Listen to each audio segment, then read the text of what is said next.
सवाल पूछिए सर। सबसे पहले नाम पे आप, ये कुन्हारा घाट है भैया, यहीं पर सबको अंतिम सत्य की पहचान होती है। यह ऐसा भूमि है जहां से आप कितनों कुछो कहीं से करके आइएगा ना, हिया के बाद आप कहीं ना जाइएगा। यहाँ नीचा माटी है, हम आपको दिखा दे। इराक है ना, इनमें सब एहे में मिलल है, मंत्री, विधायक, मुखिया, एसपी, डीएसपी, डीएम कितना मिल गया है, किसी का पहचान नहीं होगा जो कौन है या कौन नहीं। इसलिए ये सत्य है और हम चाहते हैं कि जितना के गुमान है जो भाई हम डीएम है तो हम एसपी है तो हम मंत्री हैं, हम विधायक है, तो इस बात को समझ ले कि सबको अंत होना है, इसलिए गुमान न करें। और हमारे पास एक समस्या है, जिस समस्या को लेकर हम कई दिनों से परेशान हैं, लगभग 15 दिनों से, और चक्कर काट रहे हैं हम डीएम कार्यालय का। आपको हम बता दें कि हमारे पंचायत में पंचायत सरकार भवन बनना था, जमीनें लॉट हो गया, खाली कराया गया।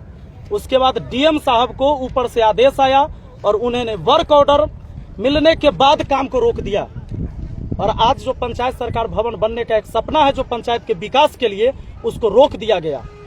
मैं चिट्ठी लेकर डीएम कार्यालय पहुंचा, हमारा आवेदन नहीं लिया गया डीएम कार्यालय में। तो मैं यही कहना चाहूंगा कि एक जनप्रतिनिधि का अगर एक लेटर नहीं लिया जा रहा है तो आम व्यक्ति का कौन लेटर लेता है। पूरे पंचायत से लेकर ब्लॉक स्तर से लेकर जिला तक हर चीज में भ्रष्टाचार है। राशन कार्ड में पैसा नहीं है तो राशन कार्ड में नाम नहीं बनेगा, नहीं राशन कार्ड बनबे नहीं करेगा। जातीय आवासीय के लिए पैसा नहीं दीजिएगा तो बनबे नहीं करेगा। आवास में पैसा नहीं दीजिएगा, आवास मिलबे नहीं करेगा। शौचालय में कमीशन नहीं दीजिएगा तो मिलबे नहीं करेगा। तो ये सिस्टम बना हुआ है, इस सिस्टम के प्रति हम आए थे एक आवेदन लिखकर मिलने के लिए डीएम साहब से। डीएम साहब पहले से ही तैयार थे कि आदमी सारा समस्या लेकर आएगा, पहले ही हमको भगा दिए। बोले क्या तू कौन है? हम बताए कि सर हम विपिन कुमार है, मुखिया हुए सलाह पंचायत के। तो क्या हुआ, क्या बात है? हमने कहा उनको कि भाई हम पंचायत सरकार भवन निर्माण होना था, उसके संबंध में बात करना है। तो भाई कैसा तुम आदमी हो, तुम जमीन ऐसे देते हो जहां विरोध होता है? अरे तो जमीन किसी ने जबरदस्ती कब्जा कर रखा है डीएम साहब। मैं आपसे पूछना चाहता हूं, अगर किसी ने कब्जा कर रखा है तो विरोध करेगा ही। उसको हटाने का पावर किसके पास है? क्या एक मुखिया बंदूक लेकर खाली करवाएगा? अगर वर्क ऑर्डर आपने दिया था, इसका मतलब जमीन जायज था, सरकारी जमीन थी। अगर सरकारी जमीन में आपने काम शुरू करवाया तो पहले जायज था, अब बंद करवा दिया तो अब नाजायज है कि नहीं है? तो पहले आप जायज थे ऑर्डर देते टाइम कि रोकते टाइम आप जायज हैं, ये बताइए। तो ये सवाल है हमारा डीएम साहब से। और डीएम साहब अब तो देखते हैं 11 फरवरी को हम मिलने फिर दोबारा जाएंगे, क्योंकि अभी तक हमारा आवेदन तो लिया गया नहीं है। हम तो वापस लेके आ गए, वो आवेदन लेकर हम घुमाई चलते हैं और डेली वीडियो बनाकर बताते हैं। अब हम पूरे वैशाली जिला के एक एक व्यक्ति से अनुरोध करेंगे, आपका मुखिया, सरपंच, विधायक कोई साथ दे न दे, आपकी समस्या है, आपको खुद लड़ना होगा। यह भगत सिंह दोबारा पैदा नहीं होगा। आपके घर में, हर घर में भगत सिंह है। एक व्यक्ति निकलिए और एक आवेदन लिखकर अपनी समस्या, मेरा समस्या नहीं, मैं अपने बाल बच्चों के लिए नहीं लड़ रहा हूं। अगर आपके पास नाला नहीं है घर के सामने, पानी का जल जमाव होता है, रोड टूटा हुआ है, आवास लायक आप हैं, आपको आवास नहीं दिया जा रहा है, राशन कार्ड में आपका नाम जुड़ना चाहिए, अगर नहीं जुड़ रहा है, आप डीएम साहब को एक लेटर लिखिए, जिला पदाधिकारी महोदय को एक लेटर लिखिए। और 11 तारीख को हम लोग 11 फरवरी को 11 बजे दिन में हम भी अपना आवेदन लेके आएंगे और आप सब आवेदन लेके आइए। और एक चीज और, वहां सिस्टम हमें सुधारना है। जब यहां से सुधरेगा तब पूरे बिहार में सुधरेगा, पूरे देश में सुधरेगा। वो सिस्टम यह है कि डीएम साहब पैर पर पैर चढ़ाकर कुर्सी पर बैठे रहते हैं और सामने जो 25 से 30 कुर्सी लगा रहता है, कोई आम जनता भी आ जाए तो उसको बैठने नहीं दिया जाता है। खड़े होकर बोलो, उधरे से निकलो। अरे लोकतांत्रिक देश है जहां जनता मालिक होता है। You are a public servant mister DM, public servant है आप, जनता के नौकर हैं आप। तो ये राजा जो है, जो जनता राजा है, वो खड़ा होता है और जो सर्वेंट है वो बैठा रहता है। तो व्यवस्था ये होनी चाहिए कि आप भी बैठिए। आपके कुर्सी पर बैठने से मुझे एतराज नहीं है। आप परीक्षा पास करके आए हैं, आप पढ़ाई करके आए हैं, आप योग्य हैं तब बैठ रहे हैं। लेकिन एक आम जनता जब आएगा तो उसको भी कहिए कि भैया बैठिए और बताइए आपकी क्या समस्या है। मैं इस व्यवस्था को लागू करवाना चाहता हूं, क्योंकि अगर ऐसी अफसरशाही रही तो किसी व्यक्ति का नहीं सुना जाएगा। अगर मेरा नहीं सुना गया है, ना जाने कितने लोग वहां आए होंगे। अगर इस पीड़ा से, इस दर्द से आप परिचित हैं तो जरूर आइए। 11 फरवरी को 11 बजे डीएम कार्यालय हाजीपुर में अपना आवेदन लेकर हर व्यक्ति एक कॉपीराइट लग जाएगा म्यूजिक का। रुक जाइए अभी, रुक जाइए, चलाएगा जी। दूसरा कंट्रोवर्सी आपका और डीएम साहब का क्या होगा? वो सारी चीज। तीसरा, ये 11 को जैसे आप आह्वान कर रहे हैं कि लाखों लोग आइए आवेदन देने, उस दिन भी आपका आवेदन नहीं लेते हैं तो फिर क्या करेंगे? आवेदन नहीं लेंगे उसके बाद हम डिसीजन लेंगे। अभी तो पहले हम बता नहीं सकते कि आगे का क्या करेंगे, लेकिन पहले तो हम देने आएंगे। अगर वो नहीं लेते हैं तो फिर अगला कदम हमारा जो होगा तो हम बता देंगे आप लोग को।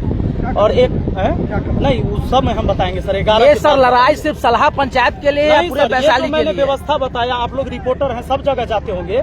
अगर यह समस्या सब जगह का है तो सब लोग आइए। अगर आपको लगता है कि सिर्फ सलाह पंचायत का है तो सिर्फ मुझे आना चाहिए, मैं आऊंगा। कहीं न कहीं नहीं लगता कि सर देर हो गई, बहुत 2-2.5 साल का समय बीत गया? हाँ बिल्कुल सर, बिल्कुल देर तो हुई है। डीएम साहब से हमारी पहली ही मुलाकात थी। अभी तक तो ब्लॉक के लेवल से सब काम हो जा रहा था या बहुत सारा काम लटकता भी था, लेकिन बाबू भैया करना पड़ता था। लेकिन मुझे लगता है कि ये करने से समाधान नहीं है। लड़ाई मुझे अपने हिस्से की लड़नी होगी, इसलिए हम आज खड़ा हैं। मुखिया है, भ्रष्टाचार की बात करते, क्या भ्रष्टाचार है? है, बिल्कुल है ना, कैसे है? हम कह दे कि हम मुखिया है, आवास में घुसखोरी नहीं हो रहा है, कहीं गलत बात है? एकदम हो रहा है। और बहुत सारे मुखिया अभी भी कटाक्ष कर रहे हैं मेरे ऊपर। मैंने ग्रुप में मैसेज देखे हैं कईयों के कि अगर मुखिया संघ के ग्रुप में नहीं है तो हम लोग को समर्थन नहीं दे। अरे मत दीजिए, हम तो कहबे नहीं किए हैं। जो ईमानदार हैं, जो व्यक्ति चाहते हैं कि समस्या ये है और उनको दिखता है तो वो समाधान करे अपने अपने पंचायत का, और नहीं दिखता है तो कोई बात नहीं है। जैसे सिस्टम चलते आ रहा है वैसे चलते रहेगा, लड़ने वाला लड़ते रहेगा। सर आपका एक वीडियो आया था, सभी मुखिया को आना चाहिए सर। ये तो अपने दिल से सबको पूछना चाहिए, किसे नहीं आना चाहिए? मीडिया को नहीं आना चाहिए, एक आम आदमी को नहीं आना चाहिए, कि एक प्रतिनिधि को नहीं आना चाहिए? अपने दिल से पूछे तो लगेगा कि सेशन के दौरान कंट्रोवर्सी क्या हो गई? ये क्या है मतलब? जैसे आपके और डीएम साहब के डीएम साहब का कुछ बोलिए ना रहता, कंट्रोवर्सी कहाँ है? डीएम साहब कुछ बोले तब हम जानेंगे कि कंट्रोवर्सी। कि तुम तरह किए हाँ, जैसे हम वहाँ गए तो जैसे ही अंदर गए तो वैसे ही पूछते हैं, जबकि आप जानते हैं कि एक पर्चा लिखा के जाता है डीएम ऑफिस में, जहाँ सर बैठे रहते हैं। तो एक पर्चा जाता है, उसमें लिखना होता है कि आप कौन है और किस लिए आए हैं, नाम लिखाता है, हमने लिख के दिया। जब अंदर गए तो वैसे ही कहते हैं कि ए तुम कौन है? तो हमने बताया कि भाई मैं मुखिया हूँ विपिन कुमार राय, सलाह पंचायत का। हाँ तो क्या बात है? तो मैंने बताया कि सर हमको पंचायत सरकार भवन के निर्माण के बारे में बात करना है आपसे। तो वो कहते अरे तुम मुखिया है कि तुम्हारी माँ मुखिया है? मैंने बोला कि मैं ही मुखिया हूँ। फिर कहते इसको हटाओ, इसको बाहर करो। उन्होंने पूरे बात करते समय मैंने उनको बोला कि सर हम एक आवेदन भी लेके आए हैं, अगर आप मेरी बात नहीं सुनना चाहते तो आवेदन ले लीजिए, किसी टाइम पढ़ लीजिएगा। फिर वो कहते हैं कि यार नहीं लेंगे आवेदन, इसको बाहर करो। लेकिन ये सच बात है कि एक भी जो पुलिस के जवान वहाँ खड़े थे, उनके अंगरक्षक, मुझे किसी ने टच नहीं किया, ना ही जबरदस्ती मुझे बाहर निकाला। लेकिन उन्होंने आवेदन लेने से मना कर दिया। वो अगर डस्टबिन में भी फेंक देते मेरे जाने के बाद तो मुझे ये संतोष होता कि कम से कम लिया तो गया था। लेकिन उन्होंने आवेदन लेने से मना कर दिया। इसी के लिए एक आवेदन उनको नहीं लेना था, इसलिए हम चाहते हैं कि 1 लाख आवेदन हम लेके पहुंचे। विपिन सर कहाँ लड़ाई लड़ेंगे? भ्रष्टाचार तो हर जगह है, किस से लड़ाई लड़ेंगे? जहाँ है, जहाँ तक इनकी आवाज पहुँच सकती है, और इस आवाज से जितना सही हो सकता है बस इतने हो सकता है। सर हम कोई भगत सिंह और चंद्रशेखर पैदा नहीं हुए। सर कहीं न कहीं ऐसा आपने वीडियो में बताया था कि जो हाजीपुर के स्थानीय सांसद चिराग पासवान को लेकर के भी आपने कहा। बिल्कुल, मेरे पास पूरा साक्ष्य है, सबूत है। मैंने चैटिंग में बात किया है, कॉल पर बात किया। चिराग पासवान जी तो फोन उठाए नहीं। हमारा सारा मैसेज सीन करके कि मैं एक पंचायत का मुखिया हूँ, एक बार सर इस समस्या पर बात कर लीजिए, देख लीजिए। पंचायत सरकार भवन बनना था, उस काम को रोक दिया गया, और यही लोकसभा क्षेत्र आपका भी है। और बिहार फर्स्ट, बिहारी फर्स्ट की बात करते हैं तो कम से कम इस समस्या को सुन लिया जाए, लेकिन आज तक नहीं सुना गया है। क्या लगता है चिराग पासवान क्यों इस बात को इग्नोर कर रहे हैं? अब पता नहीं उनका क्या है, वो तो वही ओपिनियन दे पाएंगे कि क्यों हमारी बात को नहीं सुन रहे हैं। कहा जा रहा है कि सारा पासवान समाज के लोग ही वहाँ पे बसे हुए हैं। ये कितना सच है? ये सच बात है, ये झूठ बात नहीं है।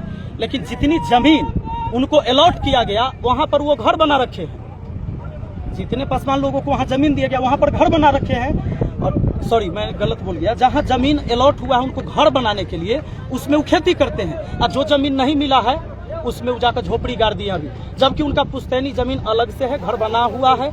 जो मेन रोड है आपको सलाह चौक से महनार जाने वाली सड़क है, और ये चौड़ की जमीन हड़पा गया है सर खान बस कुछ लोग के द्वारा।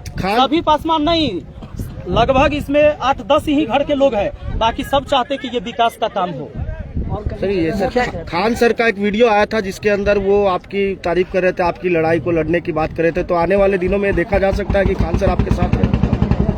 सर जितने भी लोग चाहते हैं कि बदलाव आए वो तो हमारे साथ है और सबको हाथ जोड़कर हम विनती करते हैं। अगर आपको लगता है कि मैं सही लड़ाई लड़ रहा हूं तो मेरे साथ आइए, और लगता है कि मैं गलत लड़ाई लड़ रहा हूं तो मेरे साथ नहीं आइए। सलाह का मुख्य सर, सलाह पंचायत में बहुत सारी समस्या है, क्योंकि जब सवदई प्रखंड पड़ता है सलाह से कोसों दूर पड़ता है, और कहीं न कहीं सड़क से लेके बहुत सारी समस्या है। 2-2.5 साल में आपने कितने समस्या का समाधान किया वहाँ? सर प्रखंड का सड़क नहीं मुखिया बनवाता है, और बाकी जो चीजें हैं जितनी हमारी ताकत है मैंने अपने तरफ से प्रयास किया है, और मुझे भी लगता है कि मेरी ताकत बहुत कमजोर है, जिसके वजह से मुझे इतना कुछ बोलना पड़ रहा है, और वही सब समस्या लेके तो हम डीएम साहब के पास पहुंचते हैं, जिसको सुना नहीं जा रहा है।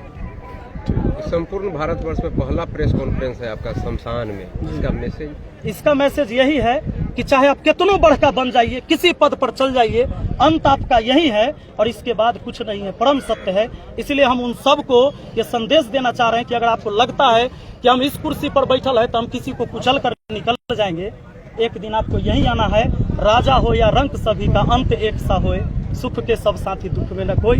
लेकिन अब देखते हैं कि हमारे इस टाइम में कितने लोग साथ होते हैं। 11 फरवरी को अपना अपना समस्या लेके सब लोगों को आना है। अगर लगता है कि इस देश में, हमारे समाज में, हमारे मोहल्ले में कुछ समस्या है तो डीएम साहब चूंकि वही कर सकते हैं, आदेश दीजिए, आदेश वही देंगे अपने अपने विभाग में कि भाई यहाँ से निपटारा होगा, यहाँ से निपटारा होगा, वही है और कुछ नहीं। कहीं न कहीं कहा जा रहा है कि राजनीतिक सपोर्ट भी मिल रहा है आपको। अब तो कहे के लिए कोई आदमी कुछ कहे, हमको क्या मतलब है उससे। सर एक सवाल था एक पत्रकार के द्वारा कि आप जब भी अपना वीडियो बनाते हैं तो उसके अंदर पत्रकारों को भी आप हाशिए पे रखते हैं, उनके खिलाफ भी आप बातें कहते हैं। आप खाली बता दीजिए कि सब पत्रकार सही काम कर रहे हैं। आप देश का चौथा स्तंभ है, आपको नहीं लगता है कि इसमें भी दिमक लगा हुआ है?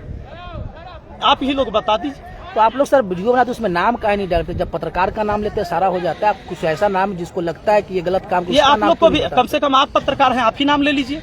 आप लोग अपने लिए कब आवाज उठाइएगा? अगर देश को बदलना चाहते हैं, हम अपने हिस्से की लड़ाई लड़ रहे हैं,